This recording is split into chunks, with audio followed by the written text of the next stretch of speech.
মেয়েদের ওযু করার সময় যদি মাথার কাপড় পড়ে যায় বেখেয়ালে, এদিকে ওযু হবে নাকি আবার শুরু থেকে করতে হবে? জায়নামাজে মিনার আঁকা থাকে, মিনার পায়ের দিকে দিয়ে নামাজ আদায় করা যাবে কিনা? কি আমল করলে দিনদার বিবি আল্লাহ তাআলা মিলিয়ে দিবেন? দয়া করে আমলটির কথা জানাবেন। ব্যাংকে টাকা রাখলে সুদী লেনদেনে সহযোগিতার গুনাহ হবে কিনা? স্বপ্নে পাওয়া ওষুধ দিয়ে অনেকে চিকিৎসা করে থাকে, এবার ইসলাম কি বলে? একজন শিক্ষার্থী যদি বিবাহের পর পড়াশোনা কিংবা চাকরির সন্ধানে বাড়ি থেকে বাহিরে অবস্থান করে, একটানা কতদিন স্ত্রী থেকে দূরে থাকতে পারবে? যদি কাপড়ে নাপাক, বীর্য, প্রস্রাব ইত্যাদি লাগে এবং তা শুকিয়ে যায়, তাহলে সে কাপড় পরিধান করে নামাজ পড়া যাবে কিনা? আজানে ভুল হলে কি দ্বিতীয়বার আজান দেওয়া লাগে? না দিলে কি নামাজ হবে না? নামাজে হাতের আঙ্গুল ফোটালে কি ওযু ভেঙে যায়? নকল চোখ ও চোখের পাপড়ি কি ব্যবহার করা যাবে? সুমন ইসলাম আপনি লিখেছেন, ছাগলের বাচ্চাকে খাসি বানালে কি গুনাহ হবে? না, এর কারণে কোনো গুনাহ হবে না। এবং নবী আলাইহিস সালামের সময় আপনার পশুর মধ্যে এ ধরনের পরিবর্তন সাহাবায়ে কেরাম করেছেন, বিধায় এটা গুনাহের কোনো কারণ হবে না ইনশাআল্লাহ বিইذনিল্লাহ। উম্মে ফারহান আপনি লিখেছেন, নকল চোখ ও চোখের পাপড়ি কি ব্যবহার করা যাবে? না, এগুলো আল্লাহর সৃষ্টিতে পরিবর্তনে শামিল হবে এবং সাজগোজ শরঈ গণ্ডিতে থেকে যে করা যাবে এটা তার মধ্যে পড়ে না। এটা হলো একরকম আপনার লৌকিকতার বাইরেও, এটা হলো এক ধরনের মানুষকে ধোঁকায় ফেলে দেওয়া, যা বাস্তব নয় সেটা প্রকাশ করা। এরপরে মেহরুবা হক আপনি লিখেছেন, নামাজে হাতের আঙ্গুল ফোটালে কি ওযু ভেঙে যায়? নামাজে যদি হাতের আঙ্গুল ফোটানো হয় তাতে ওযু ভাঙবে না, সালাতও ভাঙবে না, কিন্তু এটা মাকরুহ হবে এবং সালাতকে ত্রুটিযুক্ত করবে। কারণ প্রথমত এমনিতে আঙ্গুল ফোটানো এটা ভালো কোনো বিষয় নয়। দ্বিতীয়ত সালাতের মধ্যে যেটা করবেন সেটা আপনার সালাতের যে খুদু আছে সে খুজুর খেলাফ হবে, যে পরিমাণ নীরবতার সাথে সালাত আদায় করা দরকার তার পরিপন্থী হবে, তাই সেটি করা উচিত হবে না। জাবের আমিন আপনি লিখেছেন, আজানে ভুল হলে কি দ্বিতীয়বার আজান দেওয়া লাগে? না দিলে কি নামাজ হবে না? আজানে যদি কোনো বাক্য ছুটে যায়, আজানের মধ্যেই থাকেন, সেটা দোহরাই নিতে পারেন। আর যদি আজানের পরে মনে হয়, তাহলে সেক্ষেত্রে আজানটা পুনরায় দোহরাই নেবেন। আজান যদি দোহরানো ছাড়াও নামাজ পড়েন, নামাজ হয়ে যাবে, কিন্তু আজান দেওয়ার যে সওয়াব সেটা কিন্তু আর হলো না। এরপরে আলভির আইডি থেকে আপনি লিখেছেন, বিবাহের ক্ষেত্রে মেয়ের পরিবারের কাছে টাকা পাওনা থাকলে সে টাকা দেনমোহরের টাকা থেকে কাটা যাবে কিনা? বিবাহের ক্ষেত্রে যদি মেয়ের পরিবারের কাছে টাকা পাওনা থাকে, তাহলে সেক্ষেত্রে সেটা দেনমোহর হিসেবে আপনি কাটবেন তখন যদি এটা মেয়ের কোনো অধিকার সেখানে জড়িত থাকে এবং মূলত মহারানাটা মেয়ের প্রাপ্য। মেয়ের পরিবারের কাছ থেকে বলতে মেয়ের বাবার কাছ থেকে আপনি পেয়ে থাকতে পারেন, তার ভাইয়ের কাছ থেকে পেয়ে থাকতে পারেন, সেটাকে কাটাকাটি করবেন মেয়ের সাথে, সেটা জায়েজ হবে না। মোহাম্মদ আব্দুর রাজ্জাক আপনি লিখেছেন, যদি কাপড়ে নাপাক, বীর্য, প্রস্রাব ইত্যাদি লাগে এবং তা শুকিয়ে যায়, তাহলে সে কাপড় পরিধান করে নামাজ পড়া যাবে কিনা? বীর্য যদি লাগে, সে বীর্যকে যদি শুকিয়ে যায় এবং শক্ত হয়ে যায়, সেটাকে খুঁচিয়ে যদি উঠে ফেলানো যায়, তাহলে তাদের সালাত আদায় করা যাবে, যদিও কিছু আলামত তাও থেকে যেতে পারে।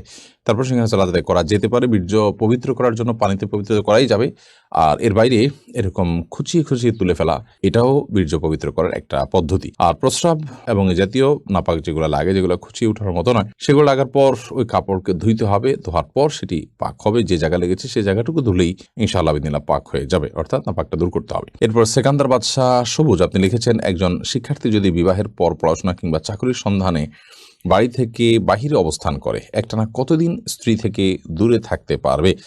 এই বিষয়টি ভ্যারি করে যে তার স্ত্রী কতদিন পর্যন্ত নিজেকে নিয়ন্ত্রণ করতে পারবে, গুনাহ থেকে বেঁচে থাকতে পারবে, তিনি নিজে কতদিন গুনাহ থেকে বেঁচে থাকতে পারবেন সেটার উপরে। তিনি বা তার স্ত্রী যদি গুনাহে লিপ্ত হয়ে যান, এবং সেটা যে কোনো গুনাহে, সেটা মানে হস্তমৈথুনের গুনাহ হতে পারে, সেটা অন্য কোনো গুনাহ হতে পারে, তাহলে সেক্ষেত্রে ওই রকম পর্যায়ে মানে সে ততটা দূরত্বে থাকা বা ততটা বিরতিতে যাওয়া এটা জায়েজ হবে না। এটা ব্যক্তির উপর নির্ভর করে পরিবর্তিত হতে পারে, একজনের জন্য এক একটা। মৌলিকভাবে এটি আমাদের মাথায় রাখতে হবে যে আপনার স্বামী স্ত্রী একে অন্যের পাশাপাশি থাকাটাই উত্তম। দুনিয়াবী কোনো স্বার্থে কোনো প্রয়োজনে দীর্ঘমেয়াদে একে অন্য থেকে দূরে থাকাটা প্রশংসনীয় কাজ নয়। তবে উভয়ে যদি নিজেদেরকে ঠিক রাখতে পারেন, তাহলে সেক্ষেত্রে উভয় স্ত্রীর সম্মতি ক্রমে এটি জায়েজ হতে পারে। হালিমা আপনি লিখেছেন, প্রসবের নাজুক সময়ে আমি নিয়ত করেছিলাম আমার স্বামীর সাথে কখনো ঝগড়া করব না, করলে 100 টাকা দান করব, কিন্তু সেই কথা আমি রাখতে পারছি না, মাঝে মধ্যে ঝগড়া করে ফেলি এবং আমার নিজের টাকাও নাই দান করার মতো। আমি যদি আমার স্বামীর কাছ থেকে নিয়ে দান করি, এটা কি হবে? বা আমি যদি টাকা না দেই, এতে কি আমার গুনাহ হবে? আপনি আপনার স্বামীর কাছ থেকে নিয়ে দিতে পারেন, এতে কোনো অসুবিধা নেই। আর যদি আপনি টাকা না দেন, তাহলে সেক্ষেত্রে আপনার যদি মানত হয়ে থাকে এটা যে আমি এটা হলে এটা করব, তাহলে আপনাকে এটা করতে হবে। প্রয়োজনে আপনি পরবর্তীতে করবেন, আস্তে আস্তে করবেন, এটা আপনাকে করে যেতে হবে। আপনি নিজে করলেও হবে, স্বামীর কাছে টাকা নিয়ে দিলেও হবে ইনশাআল্লাহ। আফরোজা শারমিন লিমু আপনি লিখেছেন, স্বপ্নে পাওয়া ওষুধ দিয়ে অনেকে চিকিৎসা করে থাকে, এবার ইসলাম কি বলে?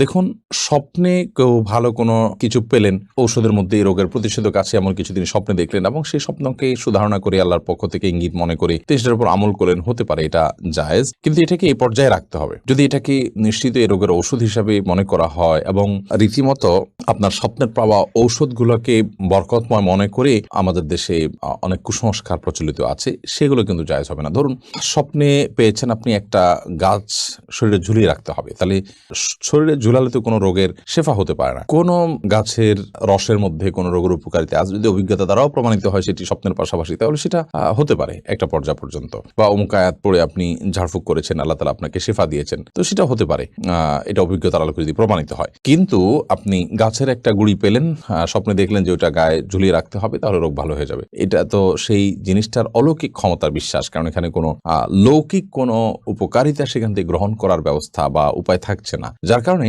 এটি কুসংস্কার। এ ধরনের কুসংস্কার আমাদের সমাজে অনেকে আছে। এরপর একটা কথা জানতে হবে, তা হলো ইমানদারের স্বপ্ন বিভিন্ন সুসংবাদ বা দুঃসংবাদ ইমানদারকে সতর্ক করে থাকে, এটি যেমন সত্য, এবং ওহী বন্ধ হয়ে গেল ইমানদারদের সুসংবাদ বাহী স্বপ্নগুলো বাকি থাকবে, সেটি যেমন সত্য। সেই সাথে স্বপ্ন দিয়ে শরীয়তের কোনো কিছুই প্রমাণ হয় না, সেটিও কিন্তু আমাদের জেনে রাখতে হবে। বিধায় যদি কেউ স্বপ্নের মাধ্যমে এই জাতীয় কিছুকে প্রমাণ করতে চান, তাহলে সেটি ভুল হবে, যে এটাই করণীয়, এটা আল্লাহর পক্ষ থেকে নির্দেশিত এবং এটাকে চূড়ান্ত মনে করেন। কারণ আপনার স্বপ্নটা শয়তান দেখাতে পারে, আল্লাহ তাআলা দেখাতে পারেন, জলবল কর্মকার হতে পারে, অন্য কোনো আজগাসু আহলাম হতে পারে। তো আপনি সেটাকে নিশ্চিতভাবে আল্লাহর তরফ থেকে পাওয়া স্বপ্ন হিসাবে মনে করে এটাকে আপনার রীতিমতো বাণিজ্যের একটা মাধ্যম বানিয়ে নেওয়া, সেটা মোটেও সঠিক নয়, যেটি আমাদের সমাজে অহরহ হয়। নোমান কানপুরিয়াডি থেকে আপনি লিখেছেন, ব্যাংকে টাকা রাখলে সুদী লেনদেনের সহযোগিতার গুনাহ হবে কিনা।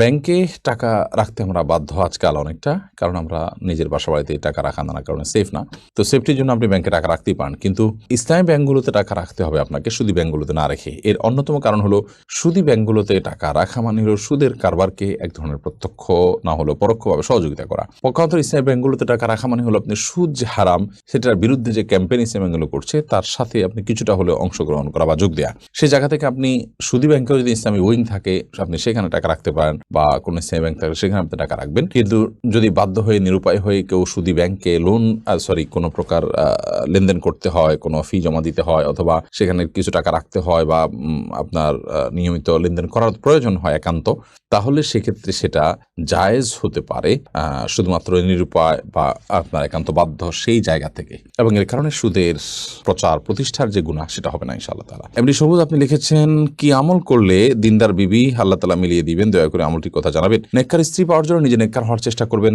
নেককার মানুষদের সাথে উঠা বসা করবেন, সেরকম চেইন মেনটেন করবেন যারা নেককার, তাহলে তাদের মাধ্যমে আপনি নেককার স্ত্রীর সন্ধান পাবেন। সেই সাথে সূরা ফুরকানের ৭৪ নম্বর আয়াতে যে দোয়া আছে সেটি পাঠ করবেন, নিজের জীবন সঙ্গী যেন নেককার হয়। রব্বানা হাব লানা মিন আজওয়াজিনা ওয়া যুররিয়াতিনা কুররাতা আয়ুন। সাইদা আক্তার আপনি লিখেছেন, মেয়েদের ওযু করার সময় যদি মাথার কাপড় পড়ে যায় বেখেয়ালে, এদিকে ওযু হবে নাকি আবার শুরু থেকে করতে হবে? মেয়েদের মাথার কাপড় পড়ার কারণে ওযুর কোনো ক্ষতি হবে না, এবং ওযু অবস্থায় মাথা কাপড় থাকাও কোনো জরুরি বা আবশ্যক কোনো বিষয় নয়। বরং আমাদের মনে রাখতে হবে যে মেয়েদের ওযু করার সময় যখন তারা মুখ ধৌত করবেন, তখন তাদের তো চুলের গোড়া পর্যন্ত, কানের লতি পর্যন্ত পৌঁছাতে গিয়ে কাপড় ভিজে যেতে পারে, তখন বরং মাথার কাপড় খোলাটা অযৌক্তিক নয়, বিশেষ করে যখন কোনো মাহরাম পুরুষ তাকে দেখার কোনো আশঙ্কা না থাকবে। আর দ্বিতীয়ত, যখন তারা মাথা মাসা করবেন তখন যদিও মাথা কাপড় ফেলানো ছাড়া হাত ভিতর দিয়েও হতে পারে, তারপর অংশ মাথা কাপড় ফেললে খুব ভালোভাবে মাসা করা যায়, বিধায় মাথার কাপড় ফেললে ওযুর কোনো ক্ষতি হবে না, এর কারণে ওযুতে কোনো ত্রুটিও তৈরি হবে না। আমির হামজা আপনি লিখেছেন, জায়নামাজে মিনার আঁকা থাকে, মিনার পায়ের দিকে দিয়ে নামাজ আদায় করা যাবে কিনা। প্রথমত এই ধরনের আপনার মিনার, গম্বুজ ইত্যাদি আঁকা থাকা জায়নামাজটা অ্যাভয়েড করতে পারলে ভালো।